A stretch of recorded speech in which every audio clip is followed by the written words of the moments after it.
Praise the lord. ప్రియ దేవుని బిడ్డలారా, ఎలా ఉన్నారు? అందరూ బాగున్నారా?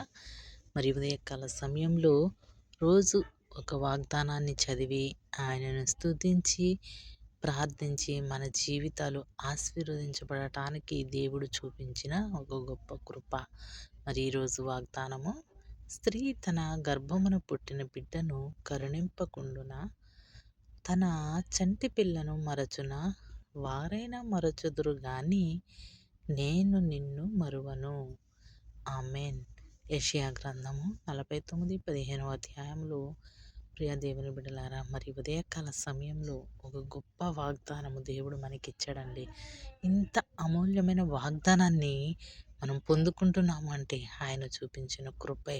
వాగ్దానము చేసినవాడు మాట తప్పనివాడు. ప్రియ దేవుని బిడ్డలారా, ఆయన వాగ్దానము చేశాడు అంటే ఆయన మాట తప్పడు, నిన్ను విడువడు, ఎడబాయని దేవుడు. ఈ వాగ్దానము ఈరోజు నీ కొరకు నా కొరకు. మన తల్లిదండ్రులైనా మనల్ని మర్చిపోతారేమో కానీ ఆయన ఎన్నడూను నిన్ను మరువనని చెప్తున్నాడు. ఇంత గొప్ప దేవుడు. ఒకవేళ ఈ లోకంలో నీ స్నేహితులు, బంధువులు, నీ కుటుంబీకులు నిన్ను మర్చిపోవచ్చేమో కానీ ఆయన మాత్రం నిన్ను మరువడు, విడువడు, ఎడబాయడు. మరి అటువంటి దేవునికి కృతజ్ఞతాస్తుతులు తెలుపుకుందామా? మరి మనం ఎంతగానో ఈ లోకంలో లోకానుసారమైన జీవితమును జీవిస్తున్నామేమో కానీ నిన్ను నన్ను ప్రేమించిన దేవుడు ఆయన నిన్ను చేయి విడవకుండా ఉండాలి అంటే ఆయన యందు భయభక్తులు కలిగి ఆయన కొరకు మనం జీవించాలి.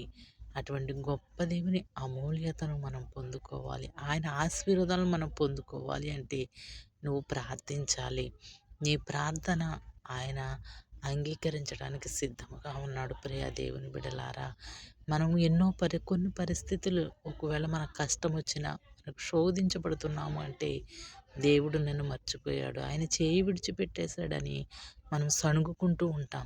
దేవుడు కనుక నన్ను చూస్తూ ఉంటే నాకెందుకు ఈ కష్టాలు, నాకెందుకు ఈ శ్రమలని మనలో మనం ఆలోచించుకుంటూ ఉంటాం. కానీ ఆయన చెప్తున్నాడు, ఒకవేళ నీ తల్లి మర్చిపోయినా, తండ్రి మర్చిపోయినా నేను నిన్ను మరువను అంటున్నాడు. వాగ్దానం చేసేవాడు మాట తప్పనివాడు కదా. మరి ఈ వాగ్దానము నీ కొరకు. ఆయన ఎప్పుడు నిన్ను మరువడు. నీకు శ్రమ వస్తుందంటే ఆ శ్రమను పంపించేవాడే దేవుడు. నీవు శోధించబడుతున్నావంటే ఆయన చూస్తున్నాడు కదా. మరి ఆయన చూడకుండా ఈ భూమి మీద ఏదైనా జరుగుతుందండి? జరగదు. గనుక ఆయన ప్రతిదీ చూస్తున్నాడు. మనము శోధింపబడని భరించలేని బాధ మనకు ఆయన పెట్టడండి. మనం భరించగలము. అందుకే ఆయన శోధనను పంపించినప్పుడు కూడా, మనం శోధించబడినప్పుడు కూడా ఆయన చూస్తూ ఉన్నాడు. ఎందుకు అనంటే తగిన కాలంలో నీకు ప్రతిఫలము ఇవ్వటానికి. ప్రియ దేవుని బిడ్డలారా, మరి మనము దేవుని యందు యథార్థత కలిగి జీవించగలిగితే ఆయన మనకు ప్రతిఫలాన్ని తప్పకుండా ఇస్తాడండి. తగిన సమయంలో ఆయన ఇస్తాడన్న విశ్వాసముతో యోబు గారు వలె, యోబు గొప్ప విశ్వాసంతో ఆయనని ఎదురు చూశాడండి. ఆయన రెట్టింపు ప్రతిఫలాన్ని పొందుకున్నాడు యోబు గారు. మరి అట్టి జీవితమును, అట్టి విశ్వాసమును, యథార్థతను మనం కలిగి ఉండగలిగితే రెట్టింపు ఆశీర్వాదం ఈ ఉదయకాల సమయంలో దేవుడు నీకు ఇవ్వబోతున్నాడు. ప్రార్థన.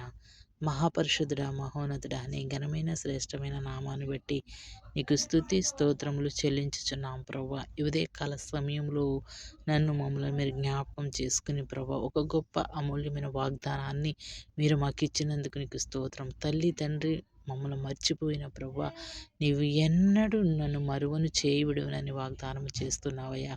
నీకు స్తోత్రాలు, వందనాలు ప్రభా. అలాగే ప్రభా, ఎంతోమంది బిడ్డలు బలహీనతలతో శోధించబడుచున్నారయ్యా. హాస్పిటల్ చుట్టూ తిరుగుతున్న బిడ్డలు మీరు జ్ఞాపకం చేసుకోండి.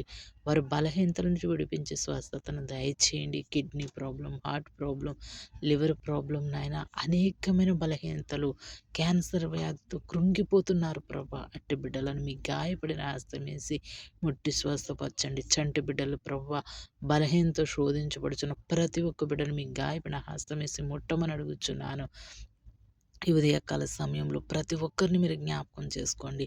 ప్రతి ఒక్క దైవజనుని మీరు జ్ఞాపకం చేసుకోండి. వయాని స్తోత్రములు, వందనములు అయిన వారి సంఘాలను మీరు దీవించండి, ఆశీర్వదించండి. ప్రయాణం చేస్తున్న బిడ్డల కొరకు ప్రార్థిస్తున్నామయ్యా. ప్రయాణం చేస్తున్న బిడ్డల కొరకు ప్రార్థిస్తున్నాం ప్రభా. జ్ఞాపకం చేసుకోనండి. వారి ప్రయాణంలో మీరు తోడు నీడగా ఉండండి. మీ కాపుదల భద్రత ఉంచండి నాయన. అయా ప్రభా, శాంతి సమాధానం లేని గృహాల కొరకు ప్రార్థిస్తున్నాం. వారి కుటుంబాల్లో శాంతి సమాధానమును దయచేయండి నాయన.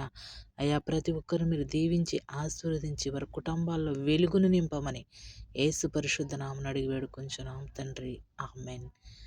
Praise the lord. ప్రియ దేవుని బిడ్డలారా, ఈ కొద్ది మాటలు మీకు నచ్చినట్లయితే తప్పకుండా కామెంట్ రూపం ద్వారా ప్రార్థన సహాయం కోరగలరు.